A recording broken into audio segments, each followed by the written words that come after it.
Taste the Daily.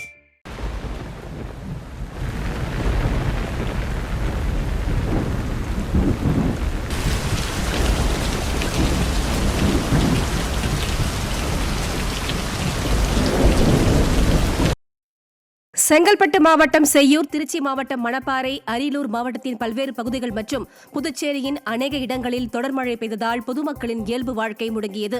மேலும் விட்டு பெய்த மழை காரணமாக பொதுமக்களும் இருசக்கர வாகன ஓட்டிகளும் கடும் அவதியடைந்தனர். விடியா ஸ்டாலின் அரசு பருவமழை முன்னெச்சரிக்கை நடவடிக்கைகளை முறையாக மேற்கொள்வதால் கடந்த 4.5 வருடங்களாக மழைக்காலங்களில் தாங்கள் கடும் துயரத்தை சந்தித்து வருவதாக பொதுமக்கள் குற்றம் சாட்டினர்.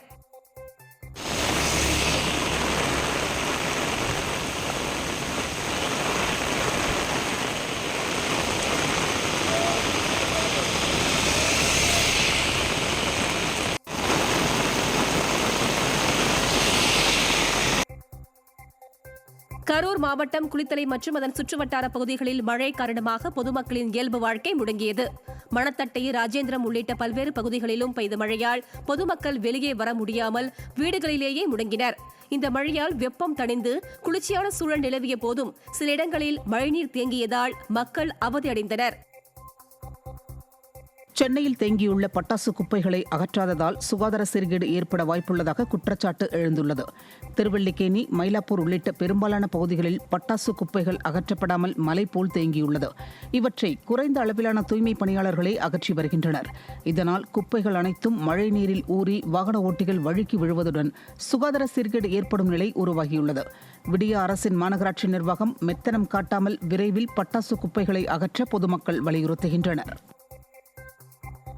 சென்னை பட்டாளத்தில் மழைநீர் வடிகால் பணிகள் ஆமை வேகத்தில் நடைபெறுவதால் அப்பகுதி மக்கள் கடும் சிரமத்திற்கு உள்ளாகி வருகின்றனர். டிம்லஸ் சாலையில் கடந்த ஓராண்டுக்கு முன்பு மழைநீர் வடிகால் பணிக்காக பள்ளங்கள் தோண்டப்பட்டு இன்னும் பணி முழுமை பெறாமல் ஆமை வேகத்தில் நடைபெற்று வருகிறது. இதனால் அப்பகுதி சாலைகள் குண்டும் குழியுமாக காணப்படும் நிலையில் மழையின் காரணமாக சேரும் சகதியுமாக காட்சியளிக்கிறது. இதனுடன் கழிவுநீரும் மழைநீருடன் கலந்து வீடுகளுக்குள் புகுந்ததால் பொதுமக்கள் கடும் சிரமத்திற்கு உள்ளாகி உள்ளனர்.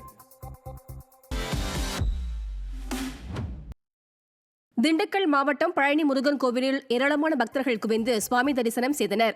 பழனி தண்டாயுதபாணி சுவாமி கோவிலில் நாளை புதன்கிழமை உச்சிக்கால பூஜைக்கு பின் காப்பு கட்டுதலுடன் கந்தசஷ்டி விழா துவங்க உள்ளது. இதனை முன்னிட்டும் தீபாவளி தொடர் விடுமுறையை ஒட்டியும் இன்று பழனி தண்டாயுதபாணி சுவாமி கோவில் அடிவாரத்தில் ஏராளமான பக்தர்கள் குவிந்தனர். தொடர் மழையையும் பொருட்படுத்தாது குடைகளை பிடித்தவாறு படிப்பாதையிலும் ரோப் காரிலும் மின் இழுவை ரயிலிலும் மலைக்கோவிலுக்கு சென்று சுவாமி தரிசனம் செய்தனர். திண்டுக்கல் மாவட்டம் பழனி அருகே உள்ள வரதமா நதி அணை அதன் முழு கொள்ளளவை எட்ட உள்ளதால் சண்முக நதி ஆற்றங்கரையோர மக்களுக்கு வெள்ள அபாய எச்சரிக்கை விடுக்கப்பட்டுள்ளது. மேற்கு ஆயக்குடி கிராமத்தில் அமைந்துள்ள வரதமா நதி அணையின் நீர்மட்டம் அதன் மொத்த உயரமான 66.47 அடியில் தற்போது 66 அடியை எட்டியுள்ளது. அணைக்கு வினாடிக்கு 152 கன அடி நீர்வரத்து காரணமாக விரைவில் முழு கொள்ளளவை எட்டும் என எதிர்பார்க்கப்படுகிறது.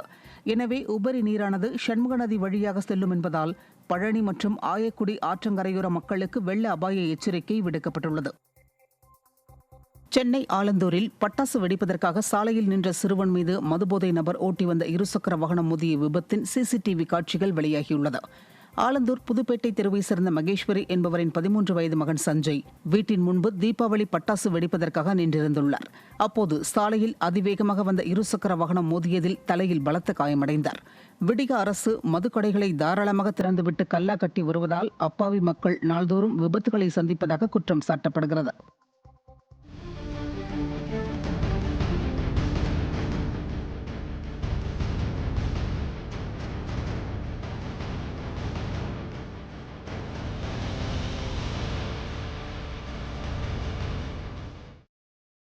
தென்கிழக்கு மற்றும் அதை ஒட்டிய தென்மேற்கு வங்கக்கடலில் நிலவிய வளிமண்டல சுழற்சி காரணமாக தென்மேற்கு வங்கக்கடலில் குறைந்த காற்றழுத்த பகுதி உருவாகியுள்ளதாக இந்திய வானிலை ஆய்வு மையம் அறிவித்துள்ளது. இது மேற்கு வடமேற்கு நோக்கி நகர்ந்து அடுத்த 36 மணி நேரத்தில் தென்மேற்கு மற்றும் அதை ஒட்டிய மத்திய மேற்கு வங்கக்கடலில் காற்றழுத்த தாழ்வு மண்டலமாக தீவிரமடையும் என தெரிவிக்கப்பட்டுள்ளது. இதன் காரணமாக இன்றும் நாளையும் தமிழகத்தின் பல்வேறு மாவட்டங்களில் கன முதல் மிக கனமழை பெய்வதற்கு வாய்ப்பு உள்ளதாகவும், குறிப்பாக ராமநாதபுரம், புதுக்கோட்டை, மயிலாடுதுறை, நாகப்பட்டினம், திருவாரூர், தஞ்சாவூர், கடலூர் ஆகிய 7 மாவட்டங்களிலும் புதுவை, காரைக்கால் பகுதிகளிலும் இன்று கனமழை முதல் மிக கனமழை பெய்யக்கூடும் எனவும் வானிலை ஆய்வு மையம் எச்சரித்துள்ளது. நாகப்பட்டினம் மாவட்டத்தில் கடல் சீற்றம் காரணமாக மீனவர்கள் மீன்பிடிக்க செல்லாததால் கடற்பகுதி வெறிச்சோடி காணப்பட்டது. பலத்த காற்று வீசுவதாலும் கடல் சீற்றமாக காணப்படுவதாலும் மீனவர்கள் மீன்பிடிக்க செல்ல வேண்டாம் என அறிவுறுத்தப்பட்டிருந்தது. அதன்படி 27 மீனவ கிராமங்களை சேர்ந்த மீனவர்கள் மீன்பிடிக்க செல்லாததால் 700 விசைப்படகுகள், 5000க்கும் மேற்பட்ட ஃபைபர் படகுகள் துறைமுகங்கள் மற்றும் கடற்கரை ஓரங்களில் பாதுகாப்பாக நிறுத்தி வைக்கப்பட்டுள்ளது. தீபாவளி பண்டிகையை ஒட்டி பட்டாசு வெடித்த போது சென்னையில் 65 பேருக்கு தீக்காயம் ஏற்பட்டது. இதில் கீழ்ப்பாக்கம் அரசு மருத்துவமனையில் 30 பேர் அனுமதிக்கப்பட்டு 18 பேர் சிகிச்சை முடிந்து வீடு திரும்பிய நிலையில் 9 சிறுவர்கள் உள்ளிட்ட 12 பேருக்கு தொடர்ந்து சிகிச்சை அளிக்கப்படுகிறது. இதேபோன்று ராயப்பேட்டை அரசு மருத்துவமனையில் 30 பேர் அனுமதிக்கப்பட்டு 24 பேர் சிகிச்சை முடிந்து வீடு திரும்பிய நிலையில் 6 பேருக்கு சிகிச்சை அளிக்கப்படுகிறது. மேலும் பட்டாசு விபத்தில் தீக்காயமடைந்த 5 பேர் கிண்டி அரசு மருத்துவமனையில் சிகிச்சை பெற்று வீடு திரும்பினர்.